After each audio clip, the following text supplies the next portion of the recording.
teman-teman muda punya satu kemampuan luar biasa, kemudian keterampilan yang dan juga kesempatan yang cukup luas untuk bisa dikembangkan. Salam boros. Jadi menarik ya, artinya ini kan nyambung gitu ya dengan Jogja yang punya hashtag apa ya, City of Tolerance Ya. gitu ya. Itu kan saya pikir yang apa yang dicanangkan oleh Kementerian Agama tentang tahun apa namanya toleransi ya. Saya pikir mungkin Jogja ya sudah berjalan gitu ya.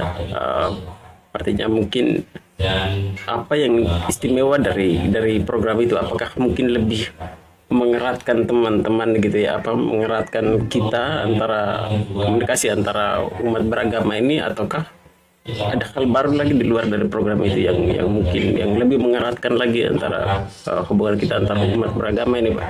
Ya, sebagai sebuah program tentu saja perlu didukung dan sangat menarik.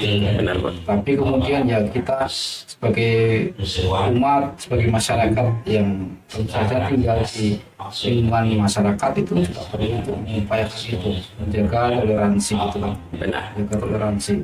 Yang masa-masa sekarang itu bagi umat Katolik, satu sisi juga umat Katolik sedang menjalani masa pantang dan puasa. Benar, Pak. Sebentar lagi akan memasuki masa Paskah gitu kan. Masa Paskah tidak suci, tetapi sementara itu juga saudara-saudara yang beragama Kristen juga mulai memasuki bulan puasa. Ya, gitu. Sebelumnya teman-teman dari agama lain juga merayakan hari raya mereka ya. Ini sebetulnya aura atau iklim yang seperti ini bisa kita bangun di masyarakat kita. Benar. Ya. Kalau tadi Mas Pascal mulai menyebutkan ke DIY, Jogja dan seterusnya ya, kami di Bimas Katolik kantor Kementerian Agama Sleman mulai dari Sleman. Iya, Harapannya ya dari Sleman untuk Indonesia. Untuk Indonesia, ya. Iya, luar biasa ya. Artinya, mungkin selama menjalankan ini ya, mungkin masalah-masalah yang begitu ya, artinya masalah yang sangat besar gitu terkait dengan toleransi yang memang butuh kerjasama dari berbagai pihak gitu kan, untuk ayo kita clearkan masalah-masalah seperti begini. Mungkin dari FKUB mungkin sering berdiskusi tentang itu, kira-kira apa masalah yang menurut forum-forum keagamaan ini ya, masalah terberat yang dihadapi untuk menyelesaikan ini, masalah toleransi itu kira-kira seperti apa? Ya, toleransi perlu dibangun terus-menerus, dan forum himpunan umat beragama itu menurut saya juga intensif ya. Mereka mengadakan kegiatan baik di tataran pengurus, kemudian juga akan sampai ke tingkat kecamatan ya. Benar, Pak. Dan harapannya akan menjadi gerakan yang lebih terpadu ketika nanti ada yang disebut itu ada yang disebut dengan wali. Iya. Ya, wali itu salah satu bagian dari FKUB yang ada di kelurahan. Benar. Wali, dan itu sudah dibagi menjadi dibagi di beberapa tempat begitu. Ini yang perlu juga kita dukung ya. Hal saling mengenal tentu saja menjadi penting. Hal saling mengenal bahwa saya itu perlu juga untuk memperkenalkan diri saya ke pihak lain. Itu perlu penting. Karena kondisi saya seperti ini misalnya, kami punya tradisi seperti ini, itu penting juga untuk diketahui. Bukan untuk menonjolkan, bukan untuk merasa superioritas atau apa, tapi kalau ini bagian dari diri saya. Dan benar. Ya kita kan sama ya.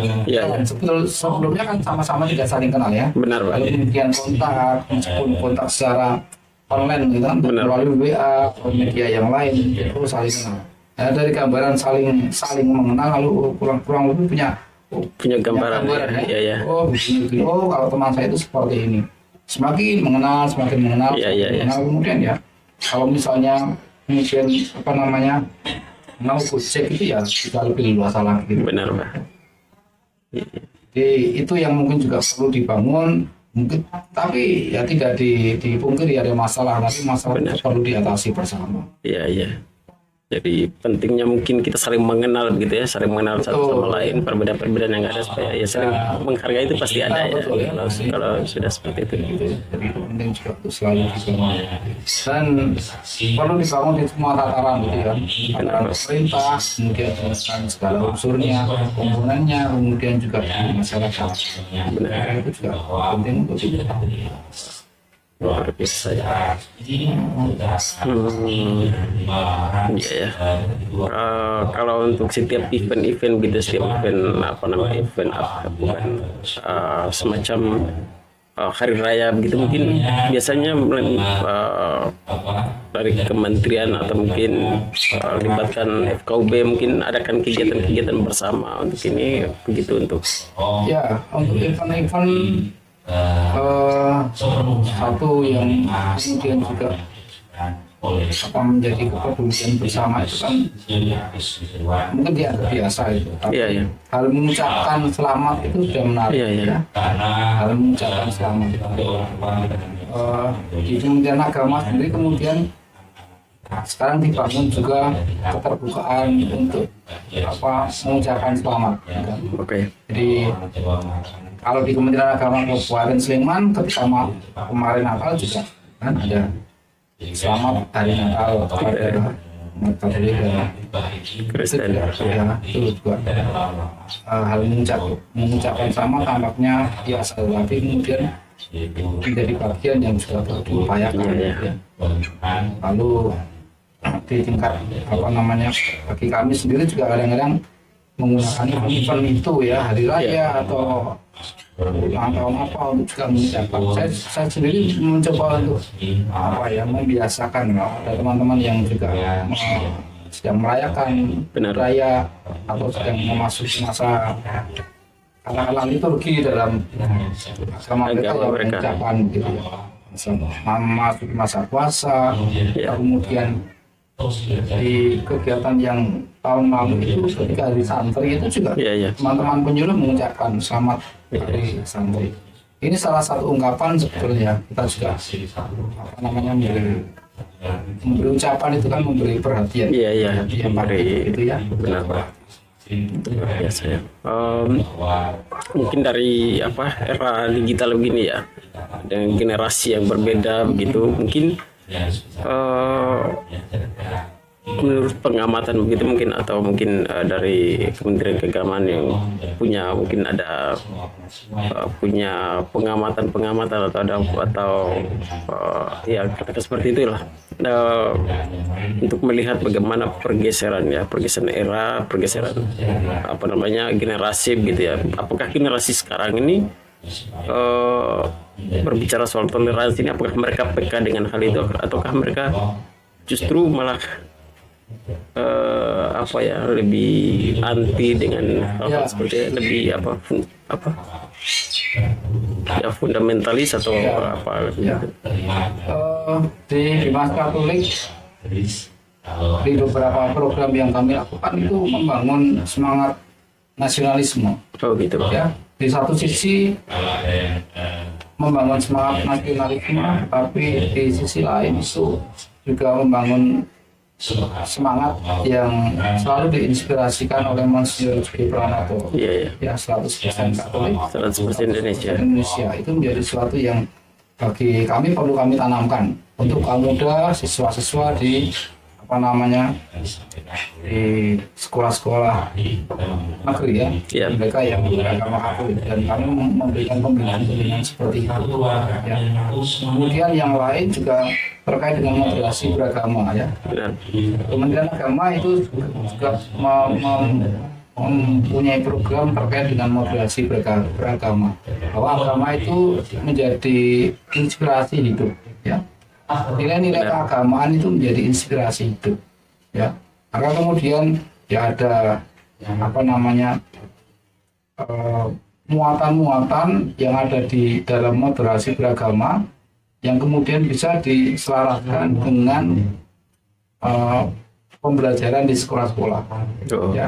Maka salah satu bidang kerjanya adalah bagaimana juga muatan moderasi beragama itu masuk di wilayah pendidikan sebetulnya juga mau mengatakan supaya satu sisi itu agama itu, semua agama tentu saja menanamkan nilai toleransi dan seterusnya, dan itu tetap harus dipegang semuanya, termasuk juga bagi siswa-siswi.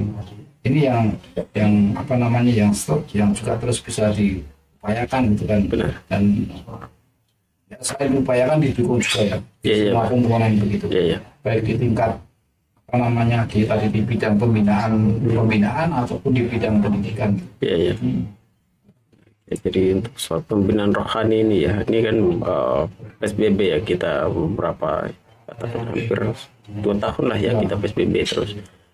Mungkin ada kendala khusus begitu ya, mungkin dialami oleh, ini kan kegiatan-kegiatan rohani ini kan ditiadakan ya mungkin ya di gereja-gereja begitu ya. Ini saya takutkan jangan sampai ya, kalau mungkin orang ya generasi tua begitu kan ya, mereka sudah terbiasa dengan hal itu, dan mereka merasa ada yang kurang ketika mereka tidak terlibat dengan kegiatan-kegiatan seperti itu.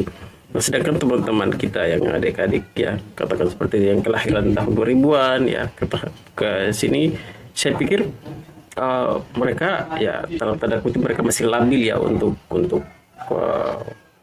apa namanya, untuk menanggapi berbagai macam tantangan hidup begitu ya, salah satunya mungkin agama. Nah, ketika PSBB ini kan kegiatan-kegiatannya di gereja itu kan katakan mungkin ditiadakan begitu ya, atau mungkin dikurangi begitu ya.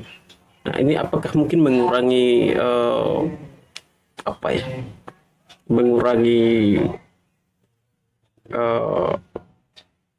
sisi kerohanian mereka atau apa, atau ada upaya-upaya lain yang mungkin untuk terus menghidupkan iman mereka begitu kira-kira?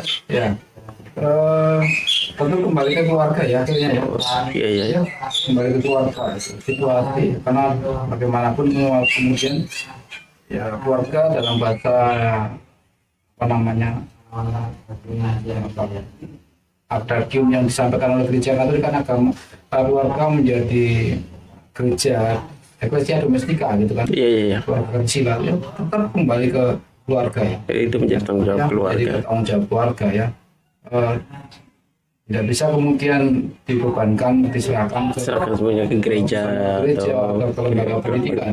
Kemudian bagaimanapun ya kembali ke keluarga. Model-model yang tradisi yang dibangun di keluarga tentu perlu juga disampaikan ke pola pembinaan kepada anak-anak, termasuk remaja, termasuk anak muda ya. Iya. Karena ya memang itu menjadi tantangan yang menjadi salah satu tantangan. Iya. Karena di satu sisi selalu bertemu ya, dulu yang dulu menjadi normal sekarang menjadi sesuatu yang biasa. Iya. Normal bertemu, kemudian berkerumun, itu kan silaturahmi, salam-salaman itu kan sesuatu yang sangat normal dan tradisi yang baik waktu ya, pada masanya. Iya. Menyebutkan pada masanya. Nanti akan pada masanya semoga berbalik lagi kan. Iya. Tapi kemudian dengan situasi pandemi COVID lalu ya semua dibatasi seperti itu, harus membuat tradisi-tradisi baru. Benar. Ya. Belum lagi misalnya kemudian sudah ya masa pandemi memberikan pelajaran yang banyak bagi kita kan. Betul.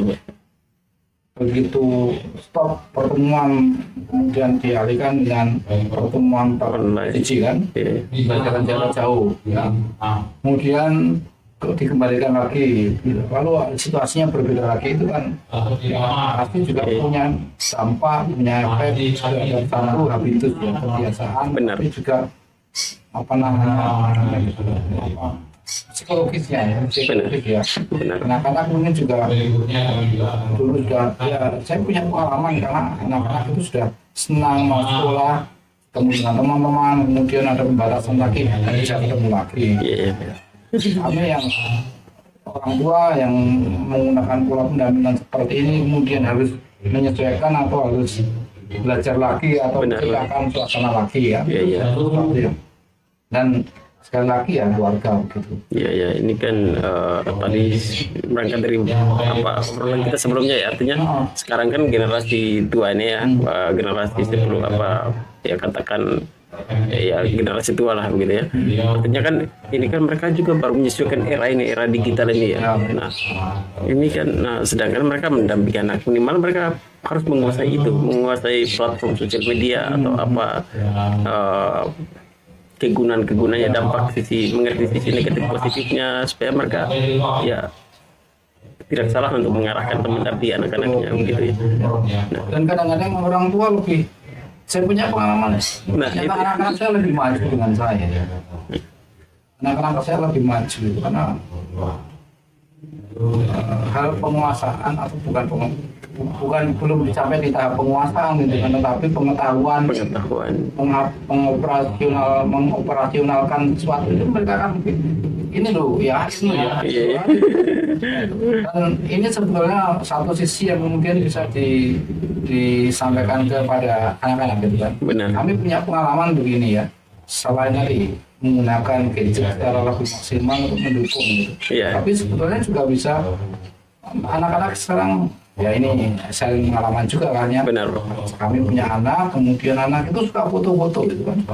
Nah sekarang mereka suka foto apa gitu. Coba foto apa yang menarik kan? Ambil gambar-gambar yang menarik, kemudian mereka tanaman difoto, binatang difoto. Lalu kita kan bisa, kalau anak-anak sudah bisa menulis, coba tuliskan sesuatu yang menarik tentang apa yang kamu foto. Caption-caption yang singkat-singkat itu. Dan saya punya pengalaman juga dengan salah satu kegiatan waktu itu dengan salah satu sekolah. Mereka diajar memaksimalkan menggunakan gadgetmu untuk mengambil gambar yang menarik. Ada yang mengambil tanaman, binatang, situasi dan seterusnya. Kemudian mereka mendeskripsikan buat caption-caption. Ini pengalaman yang sebetulnya tampaknya ya biasa-biasa, bukan menimbulkan suatu kita sebenarnya satu kreativitas, tetapi juga ada unsur religiositasnya. Benar ya kan? Iya. Karena kemudian mereka indahnya ciptaan Tuhan. Kalau sudah menyebutkan Tuhan melalui kegiatan foto yang mereka lakukan, mereka sudah indahnya ciptaan Tuhan. Saya bersyukur bisa melihat ini, bisa ini sebetulnya sesuatu yang sederhana tapi kemudian kejelian orang tua. Satu sisi untuk mengarahkan, meskipun secara pengetahuan dan seterusnya kita mungkin merasa tertinggal. Karena memang mereka hidup di generasi saat ini itu kan. Ada ilustrasi yang menarik itu kan. Ada seorang ibu yang sedang hamil, mengandung begitu, ibunya sedang membawa handphone, ternyata janin di dalam juga membawa handphone. Gitu ya. Apa namanya? Gambaran yang menarik kan. Mereka juga sudah mulai dalam tanda kutip menghidupi apa yang dialami oleh orang tua mereka ketika masih dalam kandungan gitu kan. Artinya itu gambaran-gambaran yang mungkin bahasanya meme begitu itu mungkin terjadi juga karena tetap ada yang disebut dengan apa yang dinamakan dengan kontak psikologis dan antara orang tua dan anak-anak itu. Artinya janin walaupun masih dalam rahim, tapi dia sudah bisa untuk mengerti tentang apapun kehidupan nyata gitu kan. Artinya ya memang satu, kembali ke keluarga tadi. Bisa dibayangkan ya. Jadi misalnya kita mengajar itu kan kalau dalam masa biasa itu kan ya kita sore. Sekarang kan mengajar bisa malam hari juga toh. Gitu ya. Pertemuan juga bisa dilakukan tanpa batas waktu, itu kan. Dan bahkan bisa saling crash jadwal itu. Jadi hari ini kita bisa pertemuan online itu tatap muka atau Zoom Meet itu kan bisa dengan beberapa kelompok. Sementara kita menggunakan itu, mungkin juga orang tua itu selalu ada kesempatan seperti itu, anak-anak juga punya kesempatan seperti itu ya. Mereka juga, nah ini kan juga yang perlu dikomunikasikan ke anak-anak. Ada waktu untuk menggunakan gadget, tetapi juga ada waktu untuk ruang untuk keluarga, ruang keluarga itu. Ini penting ini Pak, soalnya dan mungkin juga ini baik jadi otokritik buat kami juga dalam hal nanti ketika melakukan pembinaan pembinaan bagi keluarga-keluarga Iya. Katolik ya, Iya, iya. di tingkat Kementerian Agama, secara khususnya di Bimas Katolik ya. Benar Pak. Bagaimana mengangkat tema ini itu untuk Iya, iya. menjadi kajian bersama, dialog bersama, bahasan bersama untuk keluarga-keluarga Benar. Katolik yang secara khusus di Kabupaten Sleman nanti. Iya, iya. Karena ya saya pikir memang salah satu masalah yang sedang dihadapi gitu ya, itu ya yang harus dibahas, dibicarakan secara serius supaya ya kita bukan terjebak ya seperti apa ya mungkin kita terhanyut dengan situasi ini, dan mungkin seperti yang tadi mungkin anak yang jadi korban atau orang tua yang korban dalam arti mungkin salah menggunakan teknologi gitu ya. Nah, itu saya pikir ya hal yang penting juga untuk dibicarakan secara serius begitu Pak. Baik Pak, mungkin soal ini ya lebih ke mungkin pengalamannya Bapak sendiri soal bagaimana mendidik anak begitu ya, mungkin itu sharing pengalaman pribadi itu. Ya, kebetulan kami punya 2 anak yang masih di tingkat sekolah TK gitu ya, Ya, Pak. anak-anak, dan mau tidak mau juga mengikuti arus ini. Nah, itu juga model sekolah tatap muka itu ya menggunakan jarak jauh gitu ya. Benar. Visual online begitu. Benar. Itu ya memang mendampingi gitu kan, mendampingi itu dalam arti ya, sebagai orang tua secara pribadi saya kadang-kadang bertanya ke anak-anak, Benar. apa yang kamu tonton? Oh, Lalu juga meng-cross check gitu. Perilaku anak yang terjadi dalam hidup keseharian itu, mengapa mereka melakukan itu? Mengapa mereka melakukan itu? Karena kalau mereka melakukan sesuatu pasti tidak lepas dari pemicunya apa gitu. Iya. Kadang-kadang itu kami harus mengecek juga ya, apa yang mereka tonton barangkali menjadi representasi dari apa yang mereka lakukan, apa yang mereka lihat bisa jadi kemudian terpola jadi salah satu kegiatan mereka, kemudian mewujud dalam pola mereka, tingkah laku mereka. Iya. Misalnya gitu. ya, Anak-anak kok tidak biasanya berkata seperti ini. tiba-tiba muncul ada Ya, perkataan-perkataan yang perkataan seperti itu. Saya cek, oh ternyata tontonannya ini. Artinya memang media itu membentuk gitu ya. Mau Benar. tidak mau media itu membentuk.